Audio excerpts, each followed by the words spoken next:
Esta es la parte a la que se refieren los investigadores, como tú, a la interacción entre la atmósfera y el océano.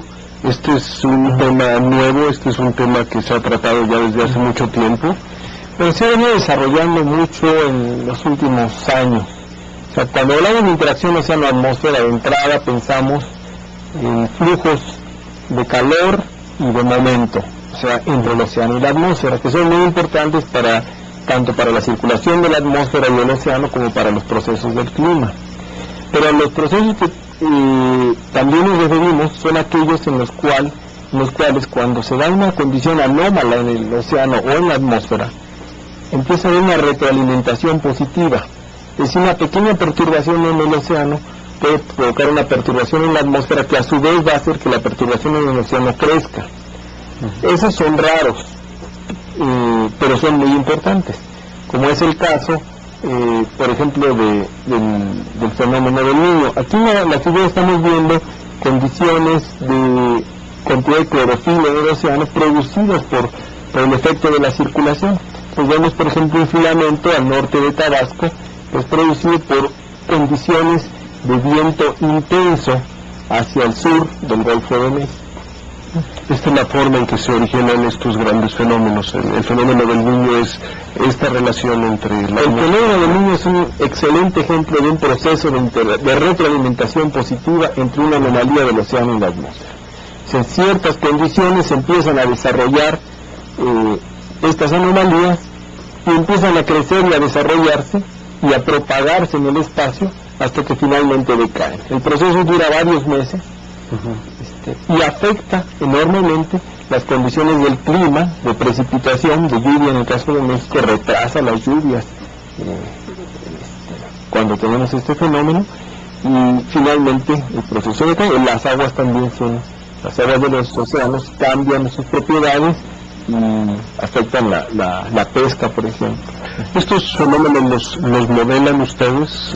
¿Generan análisis de ese tipo? Para estudiar estos fenómenos, uno trata de estudiar en el campo, pero es muy costoso, muy complicado, y los fenómenos no necesariamente son reproducibles. Es decir, nosotros no podemos hacer como en un laboratorio que repetimos el experimento 5 veces. Entonces lo que hacemos es simularlos en computadora.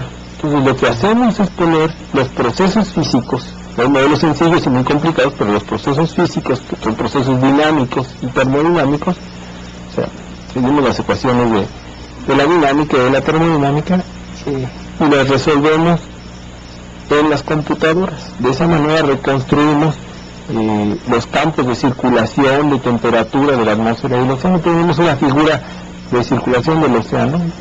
Por ejemplo, esta es una figura en la cual mostramos en falso color la temperatura del Golfo de México y la circulación superficial. Y esto está reproducido totalmente en computador. Es supercómputo, y lo hacemos aquí en la UNAM. Por ejemplo, en este caso tenemos del orden de 7 millones de puntos, 9 variables que vamos resolviendo. Lo mismo hacemos para los procesos atmosféricos o los procesos de interacción océano-atmósfera. Otro de los fenómenos importantes en los que nos gustaría que hablaras un poco es sobre los huracanes. ¿Qué tiene que ver la interacción atmósfera, mar, océanos con la generación de estos fenómenos, y qué sabemos de ellos? Si ya los entendemos, ¿qué nos falta por saber? Pero se ha aprendido muchísimo sobre los huracanes. Hay una relación muy importante. Los huracanes obtienen la energía del agua caliente del océano. Es decir, los vientos intensos provocan evaporación en la superficie del océano, y esa evaporación está asociada con una gran cantidad de energía, que es conocida como el calor latente, que es producto del cambio de fase líquido a fase vapor del agua. Y finalmente ya en la atmósfera se vuelve a condensar y libera gran cantidad de calor. Y esto es como una maquinita que mantiene activo al huracán. Entonces, cuando el huracán se traslada a zonas en donde el agua es más fría o hacia el continente, entonces empieza a decaer. Pero durante un periodo hay una interacción. Entonces, los vientos provocan cambios en la circulación del océano, y a su vez cede el océano gran cantidad de energía hacia la atmósfera. Entonces aquí vemos, por ejemplo, un huracán, el huracán Kenia, que estuvo en el Pacífico mexicano, en la península de Baja California. Son fenómenos con una cantidad de energía enorme, que pueden ser muy destructivos, pero que son muy importantes porque aportan también mucha agua. Son destructivos si no nos preparamos para evitar que creen daños en la población, afectan a la población y a la infraestructura. Hemos escuchado del fenómeno del niño, de la niña, creo que hay un nombre más también. Entre estos fenómenos y el huracán, ¿qué nos podrías decir más? ¿Quién tendría mayor importancia? ¿El fenómeno del niño, de la niña, o los huracanes grandes, como por ejemplo el caso del huracán Kenia? Pero son cosas totalmente distintas, ¿no? El fenómeno del niño afecta todo el Pacífico, o sea, la circulación atmosférica y la circulación oceánica del Pacífico ecuatorial. En condiciones promedio, los vientos del este tienen una cierta intensidad y la temperatura del océano también. Cuando tenemos el fenómeno del niño, si podemos ver una gráfica que tenemos por ahí, lo que tenemos es que los vientos del este se hacen más débiles y el agua empieza a ser más caliente, y esto empieza a retroalimentarse. La región en la cual se da la convección, que es donde se están formando las nubes, por encima de la zona de mayor temperatura de la superficie del mar, ahí con color rojo, se empieza a trasladar. O sea, en condiciones normales tenemos esa región en el Pacífico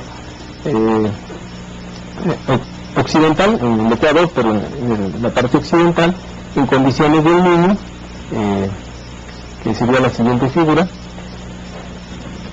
Esa región se desplaza hacia el este, tanto la zona de agua más caliente como la zona de convección, y eso provoca que la circulación atmosférica cambie.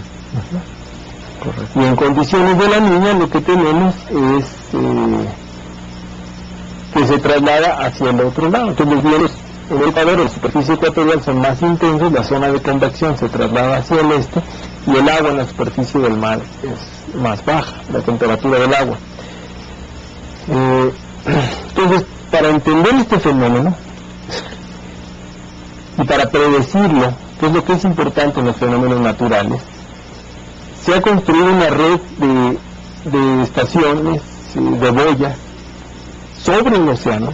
A 4.000 metros de profundidad se ponen cada una de estas boyas, con cadenas se anclan, y tienen instrumentos para medir la temperatura del océano en los primeros 400 metros, y también para medir las condiciones atmosféricas. Y esa red es la que nos ha permitido monitorear y pronosticar con varios meses de antelación el desarrollo de este fenómeno. Bueno, vamos a hacer una pequeña pausa y vamos a continuar hablando de estos fenómenos naturales y cómo nos afectan. Regresamos en un momento.